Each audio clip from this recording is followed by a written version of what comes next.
Two mirrors are present at angle theta as shown in the figure. An object is moving with velocity v parallel to one mirror m1.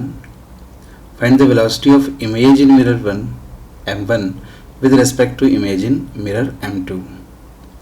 समझें कि क्या पूछा है question में। एक mirror है m1 और यहाँ से थीटा एंगल पर एक दूसरा मिरर है m2, इस तरह से, और यहाँ पर एक ऑब्जेक्ट है जो कि v वेलोसिटी से u जा रहा है और इसके जो जाने की डायरेक्शन है, इसकी जो मोशन की डायरेक्शन है वो इस m1 के पैरेलल गिवन है।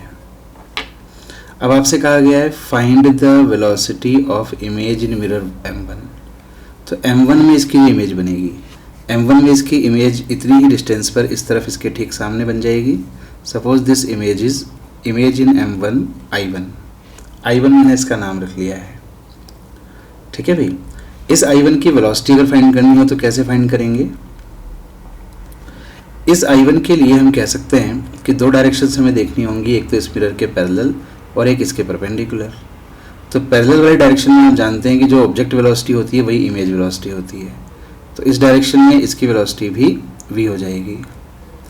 और परपेंडिकुलर डायरेक्शन में इसका कोई कंपोनेंट है नहीं, ना तो ये परपेंडिकुलर डायरेक्शन में मूव कर रहा है ना मिरर मूव कर रहा है, तो इमेज भी परपेंडिकुलर डायरेक्शन में मूव नहीं करेगी, तो इसकी वेलोसिटी तो v ही हो जाएगी i1 की।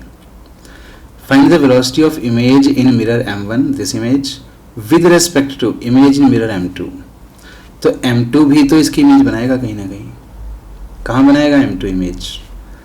ऑब्जेक्ट के ठीक सामने इतनी ही डिस्टेंस पर यहाँ कहीं पर इसकी इमेज बनेगी। इस इमेज का नाम मैं रख लेता हूँ i2। इस इमेज की अगर वेलोसिटी आपको फाइंड करनी है ना, तो आपको दो डायरेक्शंस देखनी होंगी, इस मिरर के पैरेलल और इस मिरर के परपेंडिकुलर। ये मिरर क्यों? क्योंकि इसी मिरर ने ये इमेज बनाई है, हम इसकी बात कर रहे हैं। इस ऑब्जेक्ट की m2 में इमेज है i2, तो इसकी वेलोसिटी फाइंड करने के लिए कौन कौन सी डायरेक्शन देखेंगे आप? एक तो मिरर के पैरेलल यानी कि ये वाली डायरेक्शन, और एक इसके परपेंडिकुलर यानी कि ये वाली डायरेक्शन। तो इन दोनों डायरेक्शंस की हमें बात करनी होगी। इन दोनों डायरेक्शन में हमें इमेज की वेलोसिटी को फाइंड करना होगा, एक तो ये डायरेक्शन और एक इसके परपेंडिकुलर डायरेक्शन। तो इस डायरेक्शन में मिरर तो चल नहीं रहा है, ऑब्जेक्ट चल रहा है, तो इन दोनों डायरेक्शन में इसके कंपोनेंट देखने होंगे ऑब्जेक्ट के। एक डायरेक्शन तो इसके पैरेलल, तो एक तो इसके पैरेलल डायरेक्शन, इस तरफ हमें कंपोनेंट लेना होगा, और एक इस मिरर के परपेंडिकुलर यानी कि इस तरह से, ये हमें कंपोनेंट लेना होगा। इसके लिए आप समझ सकते हैं कि इन दोनों डायरेक्शंस के बीच का एंगल थीटा है, तो यहाँ पर भी एंगल थीटा होगा, और इसलिए v का इस तरफ कंपोनेंट आ जाएगा v cos थीटा, और इस v का इस तरफ कंपोनेंट आ जाएगा v sin थीटा। ठीक है ना, ये दो डायरेक्शंस। अब इमेज की वेलोसिटी कैसे फाइंड करते हैं, i2 की वेलोसिटी? तो पहले तो देखें मिरर के पैरेलल डायरेक्शन, यह रहा मिरर, इसके पैरेलल डायरेक्शन में बात कर रहा हूँ। इसके पैरेलल डायरेक्शन में ऑब्जेक्ट वेलोसिटी है v cos थीटा, तो पैरेलल में रूल क्या होता है, जो ऑब्जेक्ट वेलोसिटी है वही क्या हो जाती है, इमेज वेलोसिटी। तो इमेज वेलोसिटी भी इसी डायरेक्शन में हो जाएगी और इतनी ही हो जाएगी, यानी कि v cos थीटा। दूसरी बात हमें करनी होगी इस मिरर के परपेंडिकुलर डायरेक्शन में, दिस इज द मिरर, और इसके परपेंडिकुलर डायरेक्शन यानी कि ये वाले डायरेक्शन। इस डायरेक्शन में रूल क्या होता है? इस डायरेक्शन में इमेज वेलोसिटी फाइंड करने के लिए रूल होता है image velocity is twice of mirror velocity minus object velocity. But mirror तो चल नहीं रहा है यहाँ पर, तो मिरर वेलोसिटी तो 0 है। इसका मतलब image velocity equals to minus of object velocity, means magnitude तो ऑब्जेक्ट वेलोसिटी के इक्वल मगर डायरेक्शन इनवर्ट। तो अगर ये v sin थीटा से ऑब्जेक्ट इधर जा रहा है तो इसके अपोजिट डायरेक्शन में यानी कि इस डायरेक्शन में इमेज जाएगी इसी वेलोसिटी से v sin थीटा से, तो इस तरफ इसका कंपोनेंट हो गया v sin थीटा। तो i2 के वेलोसिटी के कंपोनेंट ये हो गए और i1 की वेलोसिटी के कंपोनेंट ये हो गए। अब हमें करना क्या है भाई, find the velocity of image in mirror m1। इसकी वेलोसिटी फाइंड करनी है i1 की with respect to image in mirror m2 के रेस्पेक्ट में।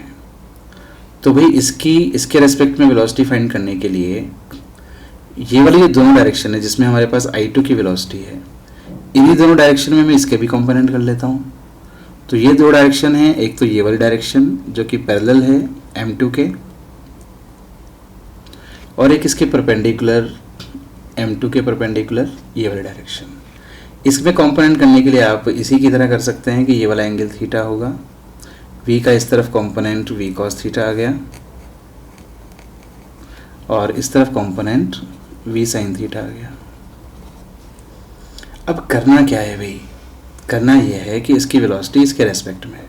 सो velocity of I1 with respect to I2। तो आप जानते हैं कि रिलेटिव वेलोसिटी का फॉर्मूला क्या होता है, I1 की वेलोसिटी माइनस I2 की वेलोसिटी, इसकी वेलोसिटी माइनस इसकी वेलोसिटी। तो दोनों अलग अलग डायरेक्शंस में बातें की जा सकती हैं।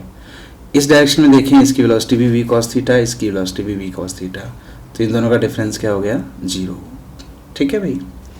इस डायरेक्शन में अगर देखें तो इसकी वेलोसिटी V sin थीटा और इसकी वेलोसिटी अपोजिट डायरेक्शन में V sin थीटा। तो I1 की तो लिखते हैं V sin थीटा, फिर माइनस I2 की, क्योंकि डायरेक्शन अपोजिट है तो उसको क्या लिखोगे, माइनस V sin थीटा, और इस कारण से हो जाएगा 2V sin थीटा।